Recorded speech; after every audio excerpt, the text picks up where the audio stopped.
ఆదికాండము 7వ అధ్యాయము. యెహోవా, ఈ తరము వారిలో నీవే నా ఎదుట నీతిమంతుడవై ఉండుట చూచితిని గనుక నీవును నీ ఇంటివారును ఓడలో ప్రవేశించుడి. పవిత్ర జంతువులలో ప్రతి జాతిపోతులు 7ను, పెంటులు 7ను, పవిత్రములు కాని జంతువులలో ప్రతి జాతిపోతును పెంటియు 2ను, ఆకాశ పక్షులలో ప్రతి జాతి మగవి 7ను, ఆడవి 7ను నీవు భూమి మీద అంతటి మీద సంతతిని జీవముతో కాపాడునట్లు నీ యొద్ద ఉంచుకొనుము. ఎందుకనగా ఇంకను 7 దినములకు నేను 40 పగళ్లను 40 రాత్రులను భూమి మీద వర్షము కురిపించి నేను చేసిన సమస్త జీవరాశులను భూమి మీద ఉండకుండా తుడిచివేయుదునని నోవాహుతో చెప్పెను. తనకు యెహోవా ఆజ్ఞాపించిన ప్రకారము నోవాహు యావత్తూ చేసెను.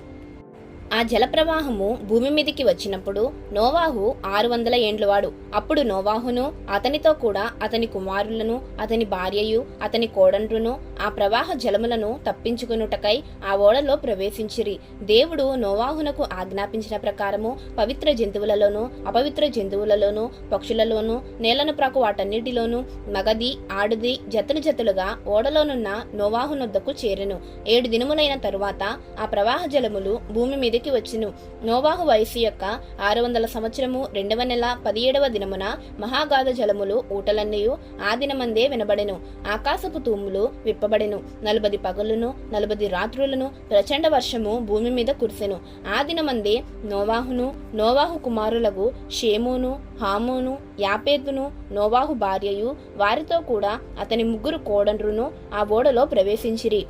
వీరే కాదు, ఆయా జాతుల ప్రకారము ప్రతి మృగమును, ఆయా జాతుల ప్రకారము ప్రతి పశువును, ఆయా జాతుల ప్రకారము నేల మీద ప్రాకు ప్రతి పురుగును, ఆయా జాతుల ప్రకారము ప్రతి పక్షియు, నానా విధములైన రెక్కలు గల ప్రతి పిట్టయు ప్రవేశించెను.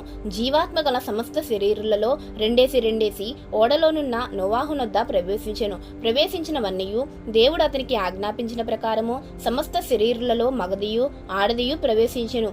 అప్పుడు యెహోవా ఓడలో అతన్ని మూసివేసెను. ఆ జలప్రవాహము 40 దినములు భూమి మీద ఉండగా జలములు విస్తరించి ఓడను తేలచేసినందున అది భూమి మీద నుండి పైకి లేచెను. జలములు భూమి మీద ప్రచండముగా ప్రబలి మిక్కిలి విస్తరించినప్పుడు ఓడ నీళ్ల మీద నడిచెను. ఆ ప్రచండ జలములు భూమి మీద అత్యధికముగా ప్రబలినందున ఆకాశమంతటి క్రిందనున్న గొప్ప పర్వతములన్నీయు మునిగిపోయెను. 15 మూరల ఎత్తును నీళ్లు ప్రచండముగా ప్రబలను గనుక పర్వతములను మునిగిపోయెను. అప్పుడు పక్షులేమి పశువులేమి మృగములేమి భూమి మీద ప్రాకు పురుగులేమి భూమి మీద సంచరించు సమస్త శరీరులేమి సమస్త నరులేమి చచ్చిపోయిరి. పొడి నేల మీదనున్న వాటన్నిటిలోనూ నాసికారంధ్రములలో జీవాత్మ సంబంధమైన ఊపిరిగలవన్నీ చనిపోయెను. నరులతో కూడా పశువులను పురుగులను ఆకాశ పక్షులను నేల మీదనున్న జీవరాశులన్నీ తుడిచివేయబడెను. అవి భూమి మీద ఉండకుండా తుడిచివేయబడెను. నోవాహును అతనితో కూడా ఆ ఓడలోనున్నవన్నీ మాత్రము మిగిలియుండెను. 150 దినముల వరకు నీళ్లు భూమి మీద ప్రచండముగా ప్రబలెను.